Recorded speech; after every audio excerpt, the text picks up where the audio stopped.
It was built on a sandbar called 3 Mile Island in the middle of Pennsylvania's Susquehanna River, just 10 miles downstream from the state capital of Harrisburg. The plant's state-of-the-art Unit 2 reactor had been generating electricity for nearly a year.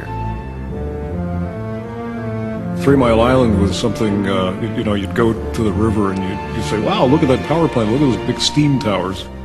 And I was just amazed and wide-eyed and, you know, looking at the thing, and it was just kind of neat. It was high technology, and this was, it was going to be power that was too cheap to meter. People in the communities surrounding the plant had grown accustomed to the giant concrete fortress. For them, Wednesday, March 28th, 1979, began like any other day. They didn't yet know that events leading to the worst nuclear accident in American history had already been set in motion. It started in the pre-dawn hours with a simple plumbing breakdown. Then a small valve opened to relieve pressure in the reactor. But unknown to the plant operators, it malfunctioned and failed to close. This in turn caused cooling water to drain from the open valve. The nuclear core began to overheat. Technical failures were then compounded by human error. Confronted by baffling and contradictory readings, the operators shut off the emergency water system that would have cooled the core. If the operators had not intervened in that accident at 3 Mile Island and shut off the pumps, the plant would have saved itself. They had thought of absolutely everything except what would happen if the operators intervened anyway. So the operators thought they were saving the plant by cutting off the emergency water, when in fact, they had just sealed its fate.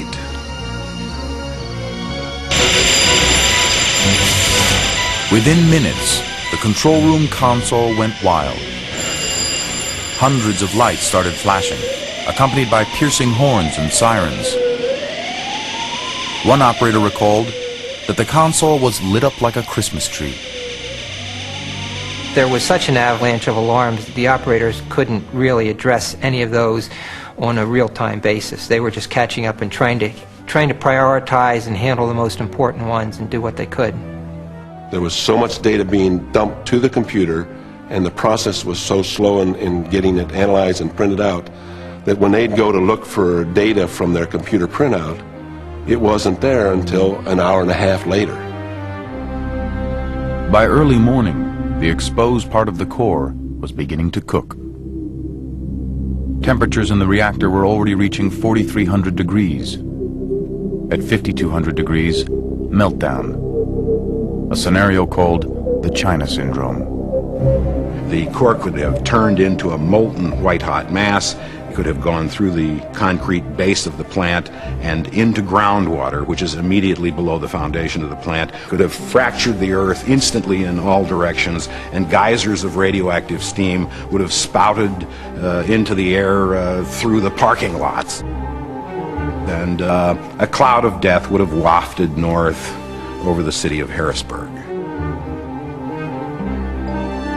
Operators remained convinced that the core was covered and safe. No one in the control room could see that 3 Mile Island was hurtling towards meltdown. Most of us who had spent our lives in this business didn't believe that could happen. We had a mindset that said we had these marvelous safety systems which had backups of backups. So there was that mindset that I think made it hard for people to really come to grips with the reality that severe damage had occurred. As the operators struggled to make sense of the accident, workers throughout the plant flocked to the control room. By 6:15, the control room must have had 50, 60 people in it, more arriving every moment. And then they get the alarm, radiation in the control room. Well, that's got to be a heart stopper. Contaminated water from the open valve had leaked into an adjoining building and was releasing radioactive gases throughout the plant. With radiation threatening to escape to surrounding communities, Supervisor Gary Miller declared the first general emergency ever to arise at a nuclear power plant in the United States. The operators, grabbing their respirators, would remain at the helm of the runaway reactor. The radiation level inside the containment dome was reading 10,000 rems per hour. A dose so high, only minutes of exposure would prove fatal.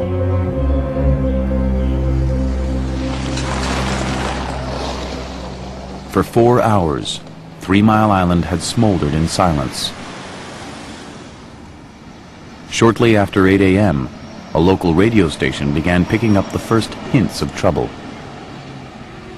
We first learned that something was wrong at 3 Mile Island because a traffic reporter, he's out driving around, and he says, I'm getting things on the scanners here. He says, are you picking this up? And I said, I don't know what you're talking about. And he said, well, apparently they're mobilizing some fire equipment and emergency people at 3 Mile Island.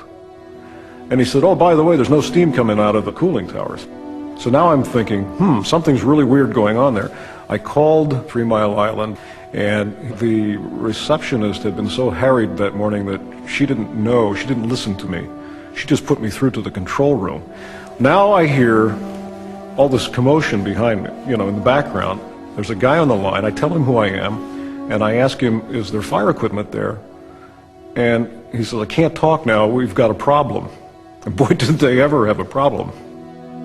Okay, we have this news bulletin that we're going to get on right now. Here's Mike Pintak. Okay, thank you, Jim. There is a general emergency at Metropolitan Edison Company's 3 Mile Island nuclear power plant. A utility spokesman says there was a problem with a feed water pump this morning. As word of the accident slowly leaked to the outside world, the governor of Pennsylvania, Dick Thornburg, learned the news from his aides. The minute I heard that there had been an accident at a nuclear facility, I knew we were in another dimension. Thornburg immediately turned to Lieutenant Governor William Scranton III, chair of the state's emergency council.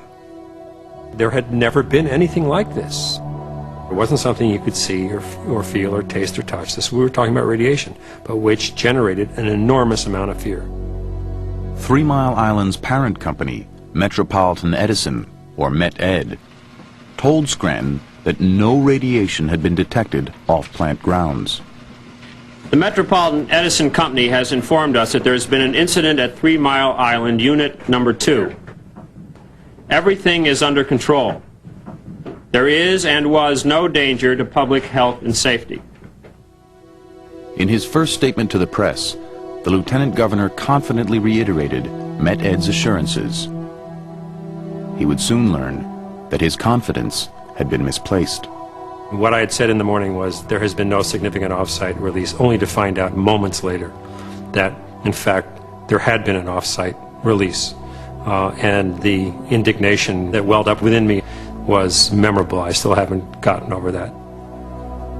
It was at that point that I realized that we could not rely on Metropolitan Edison for the kind of information we needed to make decisions.